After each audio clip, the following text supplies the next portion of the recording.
पिटारे से क्या कुछ निकल सकता है, ये सबके कौतूहल का विषय है और मुद्दा भी यही है। हुई उम्मीदें, बड़े हुए हैं भाव, खुलेगा जब पिटारा, क्या भर पाएंगे घाव? पिटारे में क्या है?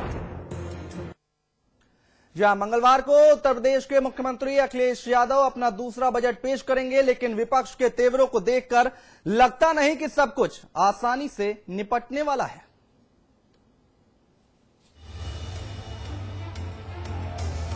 कहते हैं कि आगाज ही अंजाम की पृष्ठभूमि तय करता है। आगाज हंगामेदार रहा तो आशंका यही होती है कि अंजाम भी काफी कुछ वैसा ही होगा, और ऐसा होता नजर भी आ रहा है। दरअसल बात हो रही है उत्तर प्रदेश विधानसभा के बजट सत्र की, जिसकी शुरुआत ने लोकतंत्र की साफ शफाफ चादर पर शर्म की काली स्याही पोती थी। सदन स्थगित करना पड़ा, फिर 4 दिन बाद जब खुला तो श्रद्धांजलि सभा के बाद फिर से अगली कार्रवाई पर मिलने के वादे के साथ जय हिंद जय भारत हो गया। अगली कार्रवाई मंगलवार को 11 बजे शुरू होगी, जिसमें अखिलेश यादव अपना दूसरा बजट पेश करेंगे। लेकिन विपक्ष के तेवरों को देखते हुए लगता नहीं कि ये सब कुछ आसानी से हो जाएगा। पूरी की पूरी समाजवादी पार्टी सरकार गत बजट के 2 लाख करोड़ से भी ज्यादा पैसे का दुरुपयोग करने में मशगूल है। जब एक नए पैसे का विकास नहीं हुआ तो स्वाभाविक रूप से जनता की गाढ़ी कमाई के सारे पैसे को इसी प्रकार से भ्रष्टाचार के माध्यम से निगलने की कोशिश की जा रही है। कमीशन की बात तो जाने दो, पूरा का पूरा बजट में प्रावधानित पैसा ही बिना काम कराए ये सरकार हड़प रही है, और ये मेरा पहले भी आरोप था, आज भी ये मेरा आरोप है। मात्र 1 महीने बाकी है और 5-6 महीने जिस काम में लगने हैं उसका पैसा अभी विभागों से रिलीज भी नहीं हुआ, खर्च होना तो दूर की बात है। और अगर आज उनके शासनादेश जारी हो जाएं, रिलीज भी हो जाएं, तो उन्हें खर्च करने के लिए कम से कम 6 महीने की जरूरत पड़ेगी। मैं समझता हूं इससे भ्रष्टाचार बढ़ेगा, आखिरी दिनों में कागज पे काम होगा, जमीन पे काम नहीं होगा। कायदे से इस बजट को आज से विभागों द्वारा अवमुक्त कर दिया जाना चाहिए, सिर्फ शासनादेश नहीं, जिससे कम से कम 6 महीने पहले हो जाना चाहिए। जिला योजना का कोई काम किसी जिले में नहीं हो रहा है। हम दूसरा बजट ला रहे हैं, पहले की हमने समीक्षा नहीं की कि पैसा हमारा गया नहीं गया। ये तो केवल एक अंग्रेजी का शब्द है, एक्सरसाइज इन फ्यूटिलिटी। बेकार की कसरत ये हो रही है विधानसभा में बजट लाने की और पास कराने की, जब इनके पास पैसा या तो है नहीं, और है तो ये रखे बैठे हैं किसी काम के लिए। केवल कुछ खैरात में पैसा बांटा है इन्होंने, बच्चों को कुछ पैसा दिया है, उसके अलावा तो कोई पैसा गया नहीं वहां। इसलिए मैं तो सोचता हूं कि वर्तमान सरकार को एक नया बजट पेश करने की कोई अधिकार नहीं होना चाहिए। सुना आपने, विपक्ष साफ कह रहा है कि जब पिछला बजट ही खर्च नहीं हो पाया तो फिर नए बजट का मतलब क्या। उधर सरकार का रुख साफ है कि क्या और कितना खर्च हुआ, इसका सटीक जवाब तभी मिलेगा जब सूबे के मुखिया पिटारा खोलेंगे। किन विभागों में कितने बजट का पैसा खर्च हुआ है, कितना खर्च नहीं हुआ है, ये पूरा आईना कल दिखाई देगा, और पूरी रिपोर्ट के साथ कल बजट माननीय मुख्यमंत्री जी प्रस्तुत करेंगे, उसमें पूरी तस्वीर साफ हो जाएगी। आपको बता दें कि अखिलेश सरकार का पिछला बजट 2,110 करोड़ 61 लाख का था, और उम्मीद की जा रही है कि नया और भी बड़ा और सौगातों भरा होगा। लेकिन विपक्ष के तीखे तेवर कुछ और ही कहानी बयां कर रहे हैं। अशोक तिवारी, लखनऊ, समाचार प्लस। दुनिया कायम है। अखिलेश सरकार के बजट को लेकर लोगों को ढेरों उम्मीदें हैं। अब देखना दिलचस्प होगा कि इन उम्मीदों पर प्रदेश के युवा मुख्यमंत्री अखिलेश यादव कितना खरा उतर पाते हैं या नहीं। कैमरामैन आनंद के साथ अमितेश श्रीवास्तव, समाचार प्लस, लखनऊ। और आइए अब जान लेते हैं कि राजधानी लखनऊ के लोगों की नए बजट से क्या कुछ उम्मीदें हैं। गरीबों के लिए खास तौर पे सरकार की ओर से पूरी मदद होनी चाहिए। इस बार वैट भी कम करे और अगर चाहे तो पेट्रोल में दाम कम कर सकती है, जो वैट लागे है और टैक्स हैं। इसमें एलपीजी से जिससे अगर ये वैट हटा देते हैं, पेट्रोल से वैट हटा देते हैं, तो आम जनता के लिए अच्छा हो जाएगा। इंफ्रास्ट्रक्चर के ऊपर खर्चा करें, शहर की बिजली पे खर्चा करें। अमीनाबाद में सबसे बड़ी दिक्कत बिजली की है, हर 2 घंटे बाद चली जाती है, 6 घंटे बाद चली जाती है। लाइनें इतनी ऐसी फैली हुई हैं, आग लगने की संभावना रहती है। आम जनता के लिए कैसे बिजली उपलब्ध कराएं, क्योंकि बिना बिजली के किसी तरीके की ग्रोथ नहीं हो सकती है। नॉर्मली जो मैंगो पीपल है, आम जनता को परेशान होती है, वो होगी ही होगी, हर हालत में होगी। और आइए अब जान लेते हैं कि वाराणसी के लोगों की नए बजट से क्या कुछ उम्मीदें हैं। अब उम्मीद की जा सकती है कि सरकार ऐसा बजट निकालेगी, आम आदमियों के लिए इतना सोचेगी और हाउस टैक्सेस जो हैं उसमें घटोतरी करेगी। लगता है कि आगे कुछ महंगाई कम होने वाली है। पेश होने वाला जिस हिसाब से हम सोच रहे हैं कि आने वाले समय में सरकार गरीबों के लिए विशेष जो है सोच रही है और महंगाई के बारे में विशेष ध्यान देगी। एक तो इनकम टैक्स की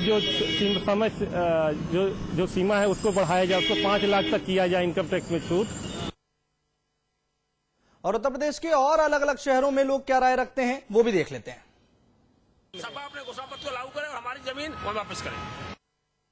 हम चाहते हैं कि हमारी जमीन हमें वापस कर दी जाए। और किसान की जब तक दशा नहीं सुधरेगी तब तक हमारा समाज नहीं सुधर सकता, हमारा व्यापार नहीं सुधर सकता। सरकार से हम चाहते हैं डीजल जो आए दिन जो पैसे बढ़ते हैं इस पे कंट्रोल किया जाए और पैसे कम किए जाए डीजल के। और जो भी लोग हैं बेरोजगार उनको रोजगार दिलाया जाए। इस धक्के से क्या हो रहा है, उनको रोजगार का मौका दिया है, इससे अपना जीवन यापन कर सकें वो बढ़िया तरीके से। जब से सपा की सरकार आई है तब से केवल अपराधियों का ही बोलबाला है, व्यापारी लूटे जा रहे हैं। वो क्या बजट पेश करेंगे?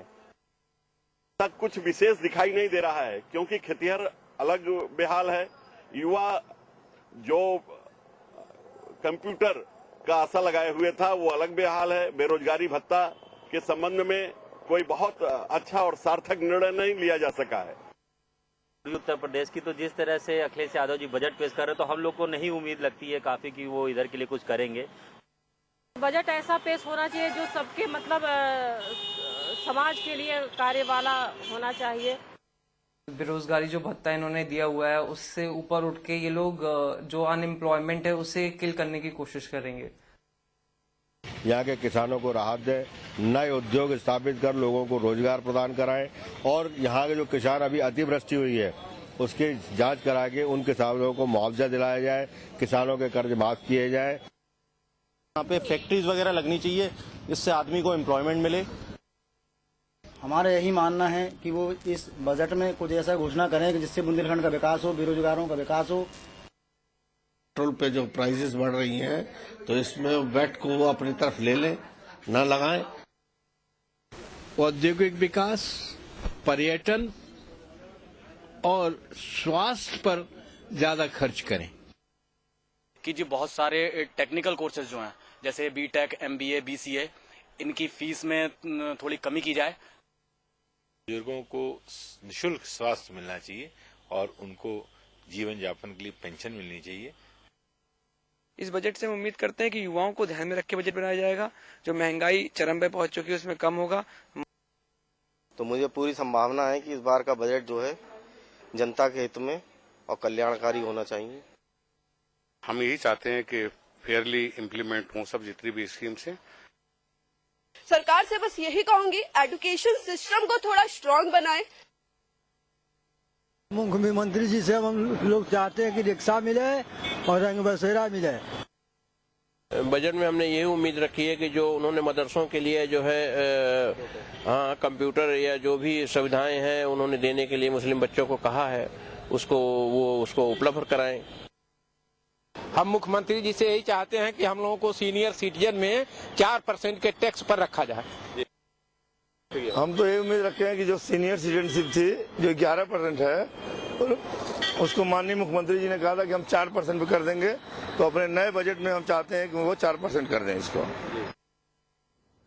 तो हर तरह के लोग हमने आपको दिखाए क्या कुछ उम्मीदें रखे हुए हैं उत्तर प्रदेश में। साथ ही साथ इस अहम मुद्दे पर चर्चा करने के लिए हमारे मेहमान भी हमारे साथ जुड़ चुके हैं। अमिताभ अग्निहोत्री हमारे मैनेजिंग एडिटर जुड़ चुके हैं हमारे साथ दिल्ली स्टूडियो से। अमिताभ जी स्वागत है आपका। धन्यवाद। अशोक वाजपेयी जी सपा नेता हैं। अशोक वाजपेयी जी स्वागत है आपका। हृदय नारायण दीक्षित जी आपका भी बहुत स्वागत है। भारतीय जनता पार्टी से आप अपनी बात रखेंगे। साथ ही साथ हमारे साथ जुड़ रहे हैं अर्थशास्त्री हैं प्रोफेसर अरविंद मोहन जी। अरविंद जी आपका भी बहुत स्वागत है। आकाश जिंदल जी अभी हमारे साथ दिल्ली से जुड़ेंगे, अर्थशास्त्री हैं, उनसे भी चर्चा करेंगे। सबसे पहले हम चलेंगे वाजपेयी जी के पास। वाजपेयी जी, यहां पर जो बजट पिछला था, कई सारा बजट था, 2 लाख करोड़ के आसपास का बजट था, ज्यादा का बजट था। उसकी कई सारी बातें कही गई, लेकिन उसका कुछ जमीन पर होता दिखाई नहीं दिया, ऐसा विपक्ष कह रहा है। बजट जो है वो खर्च ही नहीं हो पाया। विपक्ष केवल उनका काम ही है केवल आलोचना करना। विपक्ष को इतने बड़े बड़े काम इस एक वित्तीय वर्ष में किए गए वो कहीं दिखाई नहीं पड़ते हैं। हाँ। कन्या विद्याधन योजना पूरे प्रदेश में वितरित की गई, वो नहीं दिखाई पड़ा। गरीब कन्याओं को 30,000 रुपए की आर्थिक सहायता दी गई, जिससे कन्याओं का शिक्षा के प्रति लगाव बढ़ा और महिलाओं में शिक्षा का प्रतिशत भी बढ़ेगा, इससे मैं समझता हूं। बेरोजगारी भत्ता देने का काम किया गया। उत्तर प्रदेश अकेला ऐसा राज्य है जहां इतने बड़े पैमाने पर बेरोजगार नौजवानों को जब तक हम रोजगार नहीं मुहैया करा पाते, बेरोजगारी भत्ता देने का काम कर रहे हैं। हमने किसानों का 50,000 तक का कर्जा माफ किया। हमने किसानों की सिंचाई का शुल्क माफ कर दिया। हमने तमाम लोकतंत्र सेनानियों को पेंशन देने और दूसरी सुविधाएं देने का काम किया। आज उत्तर प्रदेश में इंफ्रास्ट्रक्चर डेवलपमेंट पर, सड़कों के निर्माण पर और तमाम सारी उन सब चीजों के विकास पर सरकार ने जिस तरीके से काम किया है, मैं समझता हूं आजादी के बाद एक अभूतपूर्व ढंग से काम हुआ है। और जबकि इतनी कठिनाइयां रही हैं, देर से सरकार का बजट प्रस्तुत हुआ, क्योंकि सरकार ही फरवरी के महीने में बनी है, उसके बाद में उसे बजट लाने में समय लगा। उसके बाद जितने सरल तरीके से आप ये सारी योजनाएं, जितने सरल तरीके से आप ये सारी बातें कह रहे हैं, बेरोजगारी भत्ता बांटा गया, कन्या विद्याधन बांटा गया, उतने ही सरल तरीके से हमें जमीनी हकीकत तो जमीन पर भी दिखाई देते तो ज्यादा बेहतर होता, ज्यादा खुशी होती प्रदेशवासियों को। नहीं, आप तो लगातार आप लोगों की मौजूदगी में कन्या विद्याधन बांटा गया, बेरोजगारी भत्ता बांटा गया, ये सारी चीजें ये जमीन पर ही दिखी हैं, ये कहीं हवा में नहीं बांटी गई हैं। अच्छा। ये जमीन में बांटी गई और लोगों के सामने। और हमारी सरकार ने पिछली सरकार की तरह अनुत्पादक खर्चे नहीं किए हैं कि हम केवल पत्थरों और मूर्तियों पर हजारों करोड़ बर्बाद करते रहे। 5 वर्ष तक जो आपने घोषणा पत्र में कहा था वो लिखा जरूर, जो आपने घोषणा पत्र में 5 वर्ष तक पिछली सरकार का केवल एक एजेंडा था, पत्थरों और मूर्तियों का निर्माण और पार्कों को।